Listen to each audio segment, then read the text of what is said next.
So this is Penelope Penguin, all dressed up in her Christmas sweater. And we're going to finish her as a hanging ornament with a foam core board inside. So I've got obviously my stitch piece. I've got some black felt, which I'm going to use for the backing of this. Felt is nice and easy to use for this because it doesn't fray, and you can stretch it a little bit.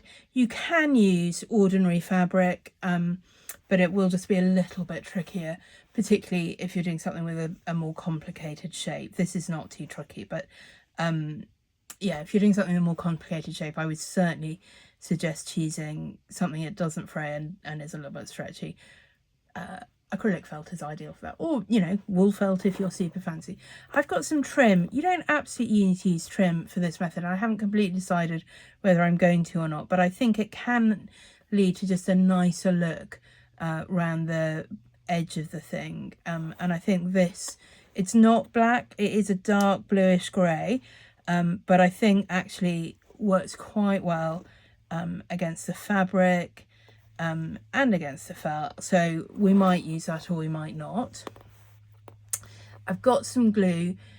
You may or may not need this depending how thick you want your thing, but if you're going to use more than one piece of foam board, you want something just to stick it together. You could use double-sided tape, or you could use glue.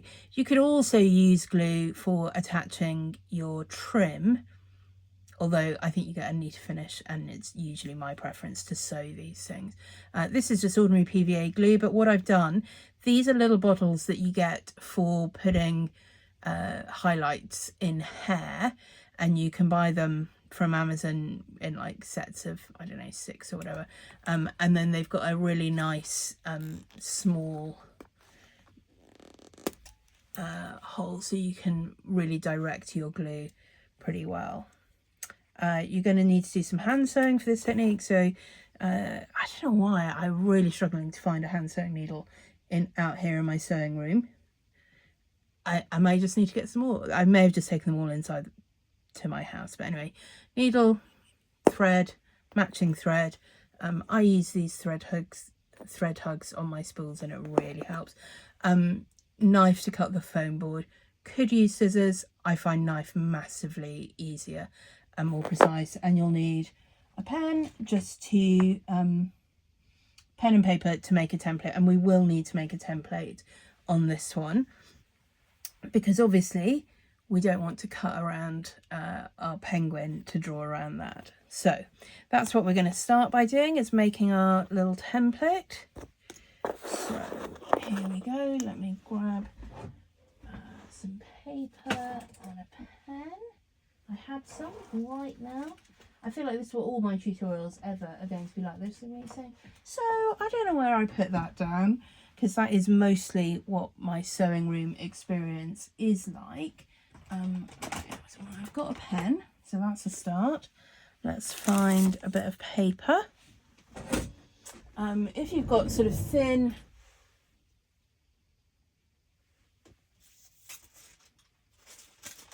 ooh, this is good. I'm going to use this. I was just saying, if you've got like thin tracing paper, that's absolutely ideal. And then I came across a whole stack of it, so there we go. But you can do it just with ordinary paper. And if you're doing it with sort of ordinary thin copy paper, what you're just doing is kind of feeling around where the end of your stitching is. So we're just going to draw that on.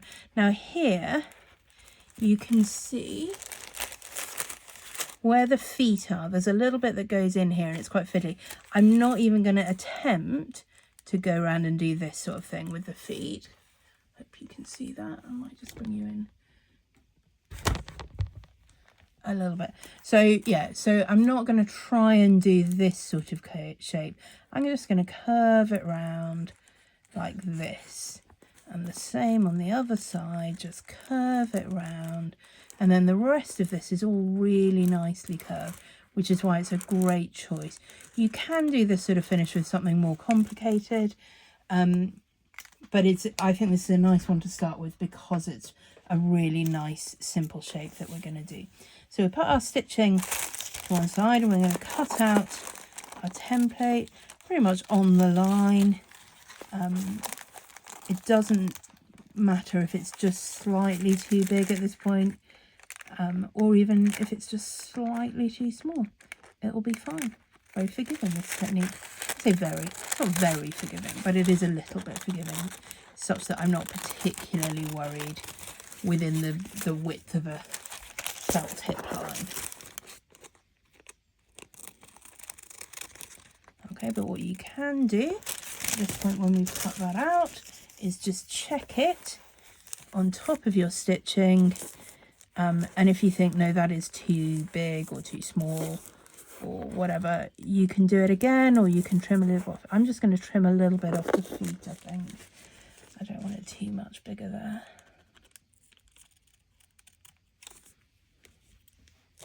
There we go. So that's fine. And what I could do, because I know this pattern is symmetrical, is I might just try folding it in half, and then I can end up with a nice symmetrical finished ornament. I think that'll be good. So yeah, let's just trim just little tiny bits, but it will just give it a slightly more polished finish there. So then what I'm going to do, I'm going to cut 2 pieces of foam board, this shape and size. You could just do it with 1, it's absolutely fine. I'm going to give it 2, and it just gives it a bit more thickness, and then I think the trim will be about the right width for 2, slightly too big. It's not the end of the world. If it's too big, you can kind of fold it onto the back, but I think I'm going to go with 2, and that will show you. You can also do a lot more than 2 if you want, and really build up the thickness. And you can also do the kind of thing that you sometimes see on you know, posh baking shorts that I see all over the place on Facebook, where people put layers together and then sort of shape the layers to create something a bit more 3-dimensional. You could do that with foam board as well. It's a little bit trickier, so we're not going to do that today. But if I show you 2 layers, you'll be able to see exactly how you would do the same thing with 3. Okay, we don't need any border on this, so I'm just going to line them up. I used to have an enormous stash of foam board. I'm not really sure why. And when I was looking for some to do this, I'm like, oh, I seem to only have 2 pieces left. Who knew? So that's good, because I've obviously been using it. Right. Foam board, I guess you can cut it with scissors. It's massively easier to cut it with a knife. I'm just going to take my ironing mat, and then underneath that I've got a cutting mat here. So I'm just going to go, and the thing with cutting foam boards, you only want to try and cut one side at a time. So I'm just cutting the top and going through into the foam, obviously, but I'm not worrying about trying to get underneath. And I'm not worrying again about this being completely perfect. A thing you can do with a lot of things that you cut, but certainly foam core board or chipboard or mat board or quite fat cardboard if you want, is you can always sand the edges. If you think, well, I've just cut that a bit rotten. Oh, you see this is coming out already. I didn't cut through the bottom, but it's just come out. So I'm just going to trim off these manky bits, but also what I could do, I'm not sure I'm going to bother today, but do you see where this is just a little bit manky here and not quite smooth there? You can go in with some sandpaper, or even just an emery board if that's what you've got, and just get some of those slightly rough corners neatened down. I'm not going to bother today, but you absolutely can do that, and in some circumstances even I would do that. I have low standards, and I do think it's worth saying you can get really lovely cute finishes without everything being perfectly perfect. Just saying. So there we go. And then what it would normally look like is you can just sort of see it on the back and go in from the other side with your knife. And you really don't need to worry about whether you've gone all the way through the foam, because it will just come out. There we go. So So it is easy. You do want a sharp cutting knife, but it's not a complicated thing. And then we're going to stick those two together. And again, you can see you might well want to go around. Just going to see if it's better that side. Maybe. You know, with a sandpaper or nail file and smooth all of that off. Like I say, I'm not going to bother right now.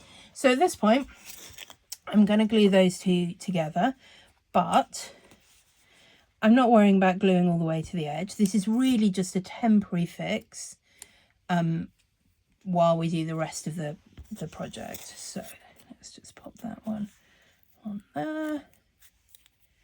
You've got obviously room to jiggle it around, and then we're going to leave that a few minutes to dry.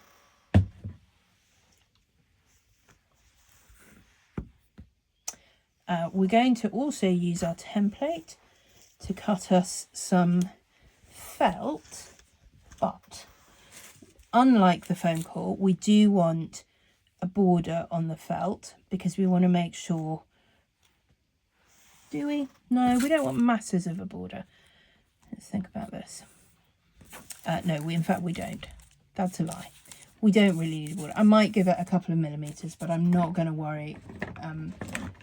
Not much more than that. So let's just cut off a little square to make the cutting easier.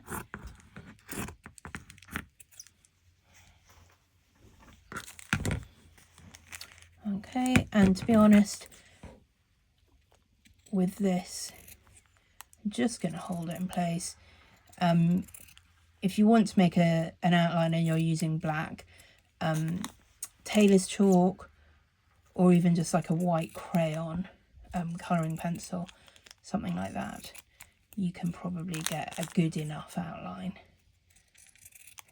Even on the black, I wouldn't try using something like a white gel pen or a Posca pen because you run the risk of ruining your lovely expensive pen. So there we go. So we've got that, which fits nicely on there, and then we've got our finished piece. Right, I'm going to iron this because I'd like to believe that I am the sort of person who always irons their finished pieces, and you know, sometimes I am.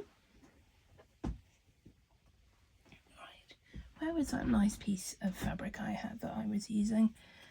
Okay, this will do. There we go. And again, I've got the breast press in here. I've got it on a steam setting, but I'm not giving it any extra steam. And that's lovely, really lovely. And then I'm going to cut around this, giving this about 1/2 inch border, so, you know, centimetre and a bit. I'm not being particularly precise, but you know, enough of a border that it's not immediately going to fray, and we've got some turning room.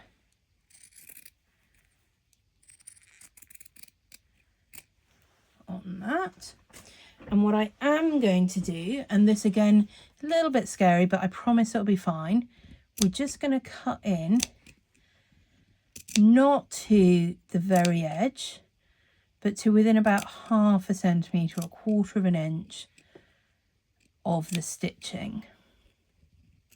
And what this is going to do is going to make it easier for us when we turn the fabric under around our shape to get it to lie flat-ish. You could cut out V's. I'm not going to bother on this one. But if you've got a more complicated shape, and particularly if you've got a shape where you are going in at corners, you're going to really want to cut some V's to get rid of some of the bulk. So we've got this, a couple of minutes, those are nicely stuck together. We've got that and we've got that. So let's decide. I think that's our front.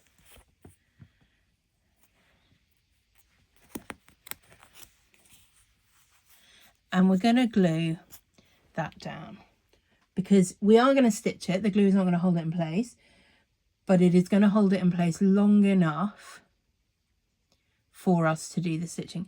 The other thing you could do is put some double-sided tape around the edge, and again, it won't be perfect, but it'll hold it in place long enough for you to do the stitching. In fact, I might do that. I've got some double-sided tape right here. I might do that instead, but you could definitely do this with glue. If you do it with glue, you will just have to wait a little bit longer for it to hold it down, but this will be quite quick. There we go.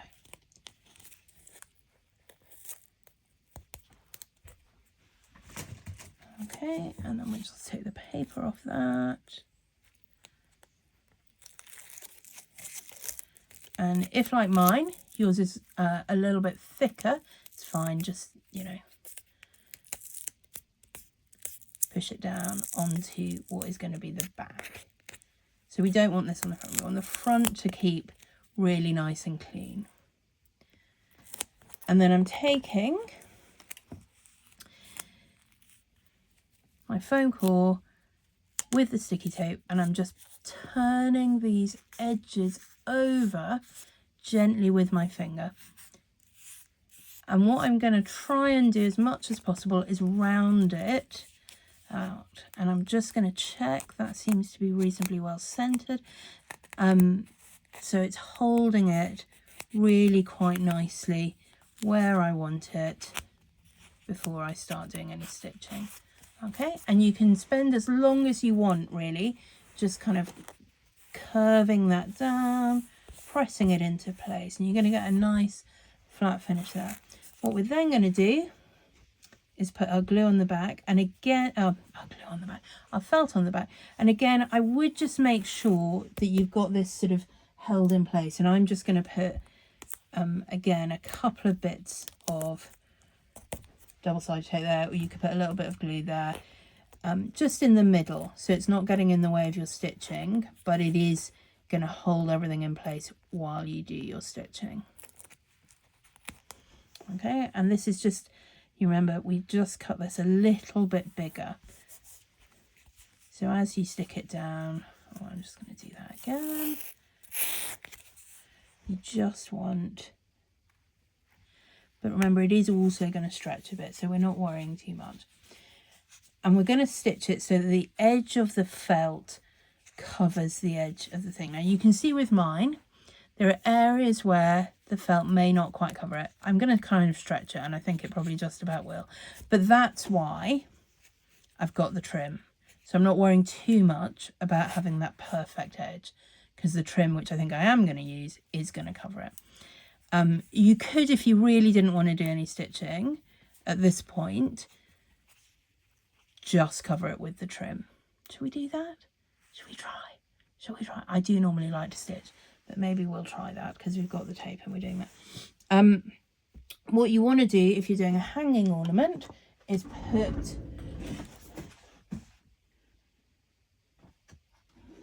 your hanging bit, your hanger needs to go in at this point, and we might use, just see what I've got here.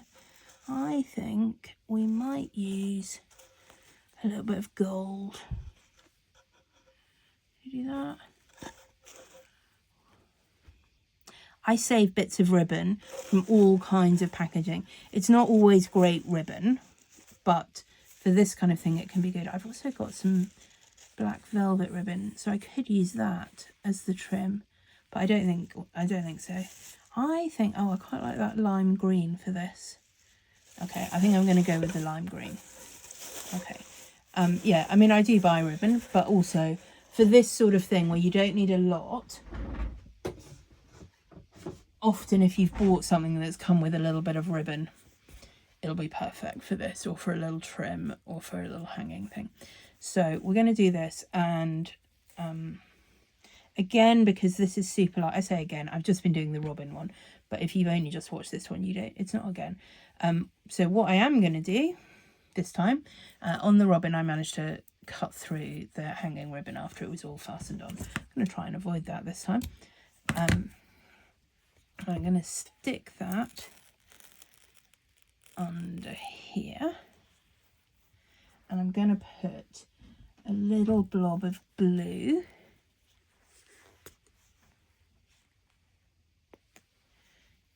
to really hold that down. Yeah, I think that's quite fun with that ribbon. So what I'm going to do, what I'm going to try with my trim, I'm going to see how this goes. Be quite fun. The double-sided tape is a little bit wide, but I think we'll get away with it. I'm just going to stick the double-sided tape on the thing. Let's just check how much we need. A bit more.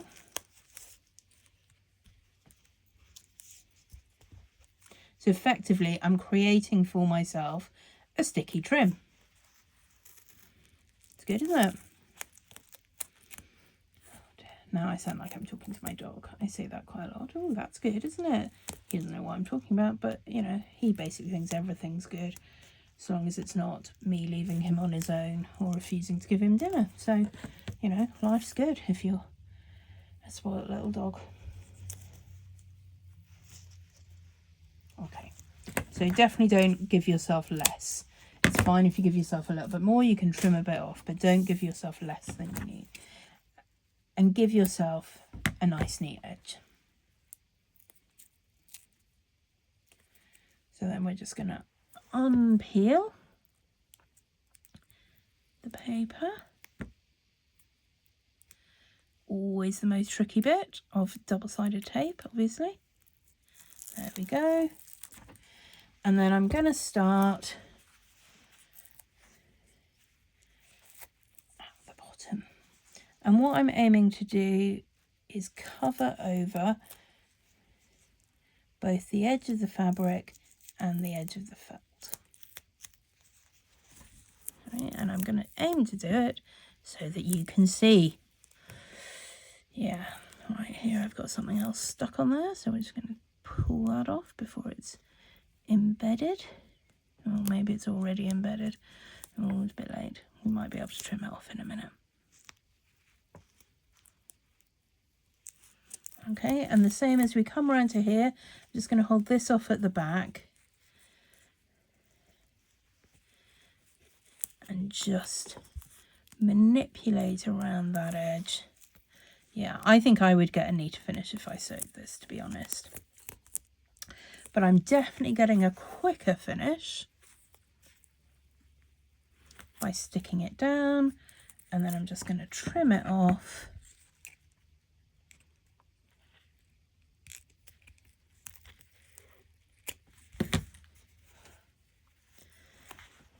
And call it good. Yeah, you can see a little bit of where that tape is. You could definitely go in and manipulate it to oh, that, definitely I want to get rid of that bit. I probably need some slightly pointier scissors, but we can get that bit out. Yeah, I think you could definitely go in with, you know, some super small pointy scissors. Don't use your best embroidery scissors because this is glue, and you know it can slightly mank up the blade. But I think you can just about manage to do that. Yeah, so I don't love that, to be honest. I slightly wish I'd sewn it, but I've done it now. And I think it's fine. I'd like to get rid of these sort of edge of sticky tape that's visible, but I think that is doable. I will fiddle around with that and hopefully be able to show you a picture in a moment of a perfectly finished, not a single stitch foam core ornament.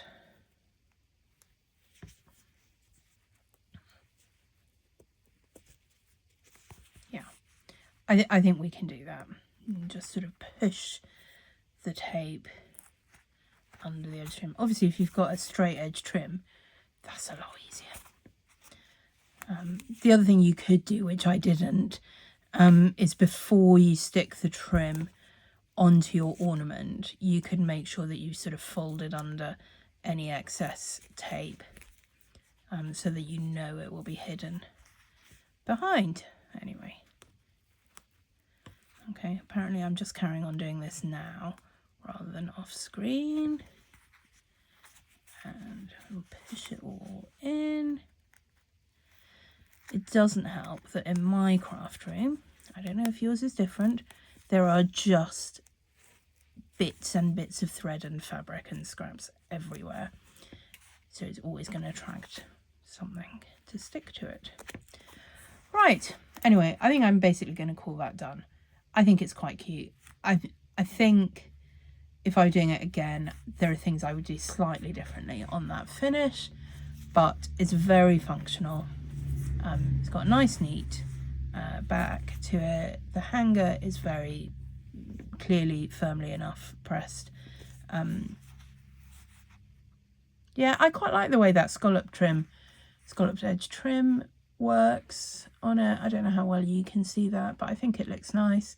I think if I had time, I would stitch that rather than stick it, but it's fine. Good, so that is Penelope the Party Penguin in her Christmas sweater.